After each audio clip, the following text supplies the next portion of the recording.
इस सब मित्रों को सुना, नए लोगों से खास तौर पर कहूंगा, अरुण है, वैभव है, अनुरुद्ध चंदेल हैं, अगर चुनाव उस परिस्थिति में हो कि जनता ही बोल रही हो कि एक को दिए 75-25 में बाकी सब लड़ो, तो ये गठबंधन, ये गणित, ये पर्सनैलिटी कल्ट मैटर नहीं करता। वैसे चुनाव भी मैंने देखे, लेकिन वैसी स्थिति तो नहीं है। बिहार जैसी लड़ाई क्यों भारतीय जनता पार्टी जीत के आ गई? वहां 10-10 वोट से फर्क पड़ा है वैभव बाबू, अनुरुद्ध चंदेल। दर्जन भर सीटें हैं जो 500 के नीचे हार जीत हो गई। कैसे आप कह दोगे कि ओवैसी की जमानत जब्त हो गई, बाकी सीटों पर 7-5 ही जीते? अरे आपको तो ले डूबे भाई, आप इसमें खुश हो कि उनकी जमानत जब्त हो गई, या इसमें दुखी हो कि हम डूब गए? ये तो आप ही को तय करना है। लोकसभा में 2000 वोट काटने वाला हरा नहीं सकता किसी को, क्योंकि 15 लाख से लेकर 17 लाख तक की कॉन्स्टिट्यूएंसी है उत्तर प्रदेश में। कोई विधानसभा की कॉन्स्टिट्यूएंसी 3.5 लाख से ऊपर नहीं, वहां तो खेल हो जाएगा। इस गणित को भी समझना बहुत जरूरी है। दिल्ली में कांग्रेस खड़ी रहती तो भी आप जीतता, क्योंकि एक मैंडेट था उसके पक्ष में, मैं देख भी रहा था। और चुनाव जैसे ही मतदान आखिरी खत्म हुआ था, मैंने एक फेसबुक पर पोस्ट कर दी थी कि अरविंद आ रहे हैं बहुत बढ़िया बहुमत के साथ, तो तमाम लोग मेरे पीछे लग गए थे, बोले बताइए आपने कमरे में बैठ के लिख दिया। मैंने भाई मुझे इको सुनाई दे रही, लिख दिया, गलत होगा माफी मांग लूंगा, लेकिन हुआ वही। बिहार में भी मैंने लिखा, मैंने क्रम लिखा, बिहार में ट्वीट किया वोटिंग के बाद, वोटिंग से पहले कभी मैंने प्रेडिक्शन करता, RJD number 1, BJP number 2, JDU number 3, उसी सीक्वेंस में रिजल्ट आ गया। लेकिन वो कांटे की लड़ाई थी तो परिणाम देख लिए ना। अगर आरजेडी के पक्ष में लहर होती तो ओवैसी फैक्टर वहां काम नहीं करता, और लहर नहीं है भाई साहब, तो एक एक वोट का जीत हार पर फर्क है। और मुझे ऐसा लगता है बिहार,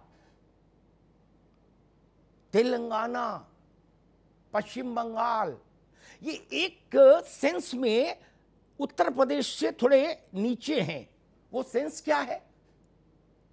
क्योंकि यहां इकट्ठा काशी, मथुरा और अयोध्या तीनों यही हैं, किसी राज्य में नहीं ना। वो जमीन हो, बीजेपी हो और ओवैसी जी हो, बताओ फिर और क्या चाहिए? जन्नत ही जन्नत है फिर तो, इनके लिए भी और उनके लिए भी। विजेंद्र भाई गलत तो नहीं कह रहा। और केवल एक दूसरे को एड्रेस करो और चुनाव पार करा दो। तेलंगाना में मैंने देखा, मैं बड़ा हैरान रहा शुरू में कि भाई चंद्रशेखर राव को कोई निशाने पे क्यों नहीं ले रहा, ही चीफ मिनिस्टर। अगर वहां दुर्दशा भी है तो चंद्रशेखर राव जिम्मेदार है क्या? ना, स्ट्रेटेजिकली चंद्रशेखर राव को साइड किया दोनों ने और मिलके व्यवस्था हो गई। बीजेपी 10, 12, 13 गुना जंप कर गई और ओवैसी ने अपना स्ट्राइक रेट बढ़ा लिया। यह भी एक रणनीति है। और एक अपना ही अनुभव कहूंगा, मैंने किताबें तो ज्यादा नहीं पढ़ी वैभव, मैंने तो जितना देखा है अपनी आंखों से उतना ही, बस उसी पर थोड़ा बहुत बात करने की कोशिश करता हूं। कांशीराम जी के समय में ब्रजेंद्र भाई एक बहुत बड़े नेता आपकी पार्टी के थे, तब कांशीराम जी नॉर्थ एवेन्यू में रहा करते थे एक सांसद के यहां। वो आए, वो आला कमान के दूत माने जाते थे क्या, और उन्होंने कहा कि आप, मतलब विभाजित नहीं था मध्य प्रदेश उनका, मध्य प्रदेश में आप चुनाव लड़ो सब जगह। कांशीराम जी सेठ मेरे पास पैसा नहीं है, मैं क्यों वहां कूदने जाऊं। फिर उन्होंने बताया होगा क्यों जाएं, बोले अच्छा ठीक है लड़ेंगे क्या। मैंने उनसे पूछा कि आप क्यों जा रहे हैं फिर मध्य प्रदेश। अरे बोले बेचारा आया था, कह रहा था, तो फिर मैंने कहा चलो देख लेंगे क्या। राजनीति ऐसे भी होती है मित्र, हमने देखी है इसलिए हमको पता है। विजेंद्र भाई गलत कहा क्या? राजनीति ऐसे भी होती है। महत्वपूर्ण ये नहीं कि आप जीतने के लिए क्या कर रहे हैं, चुनाव में महत्वपूर्ण ये है कि आप अपने विरोधियों के वोट को बांटने के लिए क्या कर रहे हैं। वो ज्यादा बड़ा अस्त्र है जीतने की रणनीति से। मेरी बात से अरुण राजभर सहमत होंगे?